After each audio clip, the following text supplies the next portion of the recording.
Oh, yes, I'm going to review another person talking about sort of carnivore keto, but really about fat.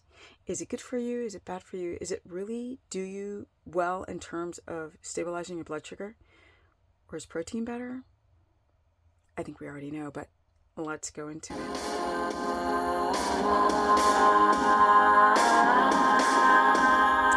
Welcome, welcome. Okay, guys, I'm trying to hurry get out the door. But with that said, I'm going to be doing another sort of influencer review video of somebody just talking about fat with authority. And is what he's saying right?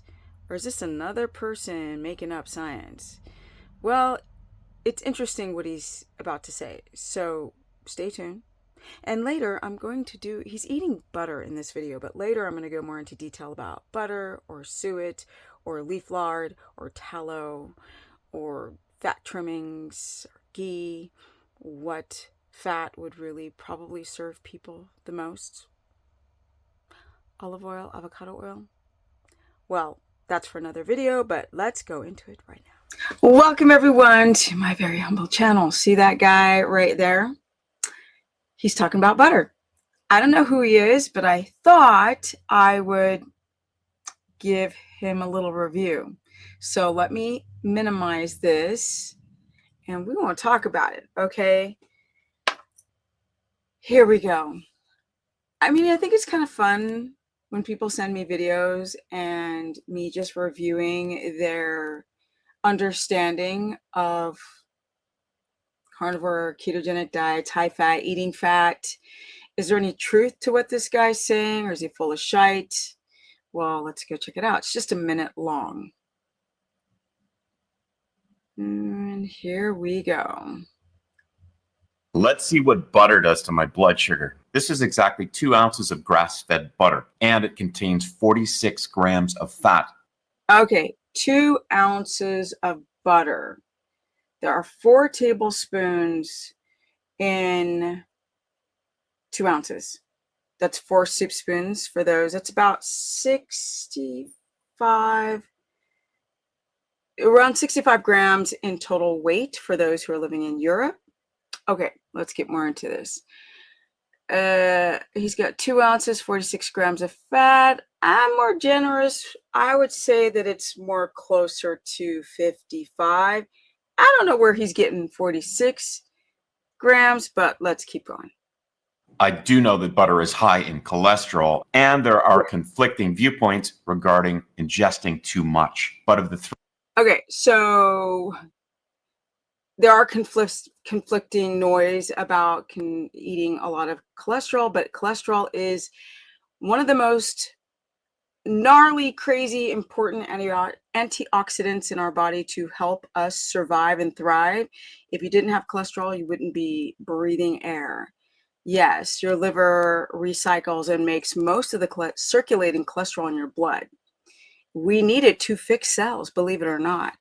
You need it for your brain, for your lungs, reproductive system, all the cell linings of all the cells.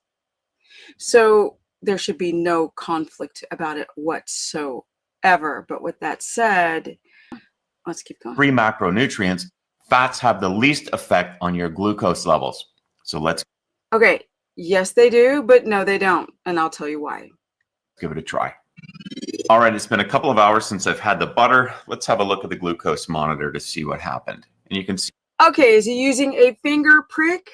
No, he's using a CGM, a continuous glucose monitor. Guess what, people? They are the most inaccurate way to measure your circulating free sugar in the blood. The most inaccurate. They're even inaccurate on the algorithm. They can it's a hit or miss. The best way to measure your blood glucose is to use a finger prick glucose glucometer, not a CGM. So right there, we're gonna on whatever he thinks is happening. See here, there's no elevation in my blood sugar. It is a nice, even, straight line all the way across. And that's because fats have very little effect on your glucose levels. Well, true, not true. Some people have a gallbladder issue. Some people have pancreatic lipase issues. They have taurine glycine issues. Some people have butter issues. And when you have issues with the gallbladder or with taurine glycine, if you have problems with your gallbladder or your pancreatic lipase, your blood sugar is going to skyrocket, because anything that's difficult for the body to digest, the blood sugar is not going to stabilize. It's going to skyrocket. So remember, my people, everything is friggin' contextual. And gurus will get online and be very broad stroked and say, oh no, it just, fat has the very little effect on your blood sugar and insulin. And then people will go out there and eat a bunch of butter or fat and their blood sugar skyrocketing. Also, histamine response to butter, or tallow. People have a histamine response, and that'll skyrocket your butter.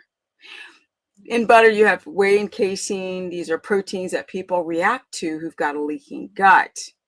Many people don't do well with butter. And some don't even do well with tallow because, again, it's rendered tallow and bacteria is growing on it. So if your body's having a difficulty with histamine or the gallbladder, your blood sugar is going to skyrocket.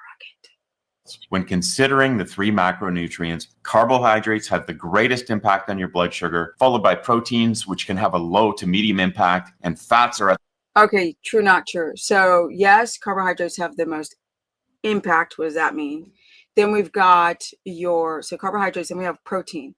We all know that if you eat too much protein, it can, and if you've got any blood sugar dysregulation, any insulin issues, too much protein can act just like a candy bar. It can spike your blood sugar over 100 or 5.0 millimoles. And then fat, I just explained how fat can spike your blood sugar as well. But if you don't react to the fat, you don't have a histamine response, you don't have a gallbladder issue, and you don't have dysglycemia, yes, fat in theory, to most people who are healthy, should have the lowest glycemic response. Absolutely. At the very bottom with almost no effect on your glucose levels. First of all, look at that butter. Y'all know that's like hormone injected. That's not grass-fed butter, because it's like a pale yellow. It should be deep, deep yellow color if it's grass-fed. So we don't even want that type of fat anyway, but you know me, I'm just being silly. Whatsoever. Of course, individual results will vary, especially if you're diabetic. Stay tuned for more. No, it's not if you're diabetic. Yes, dysglycemia has an issue, but also staying up really late, because you can become insulin resistant overnight just by staying up too late, and then you might have a glycemic response to butter after the second hour. Now remember, you test after the second hour. You do. You really, really do. And that butter, honey, that's not grass-fed butter. It could be, but I highly doubt it. But thank you for your review on butter. You see on this comment, ZNZM says, sorry, but who just eats butter like that? Girl, wake up. There's some good stuff to what he says. He needs a little vitamin D, but I digress. Thank you for your service. Thank you for your review.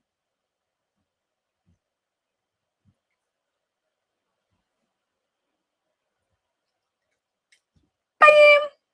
That concludes my review on this individual. I don't call their name because it doesn't matter. I'm just calling out the content. Comment below, share this content. Do you test your blood sugar? And just note, CGMs are the most inaccurate, not only with the reading, but also with the algorithm. I know, because so many people are using CGMs.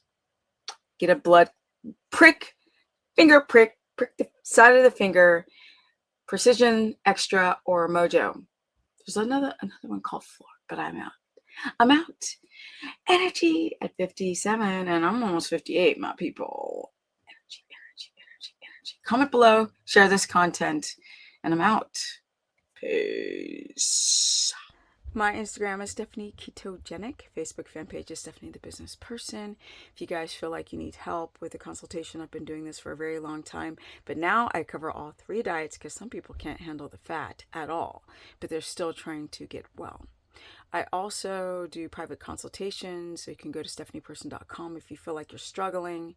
And with that said, it's time to go. Life is coming together, building the house, gone through builders, drama, horses, rescues, dogs, no cats. Neighbors have cats. Comment below, share this content. Don't forget to hit the notification bell. Are you guys having problems with fat? Are you confused? Comment below. And if you have some ideas of other people you'd like me to review, I'm telling you, comment below. Share the link. I'm curious.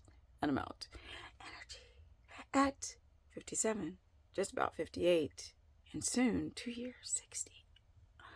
Yeah, that's what's up.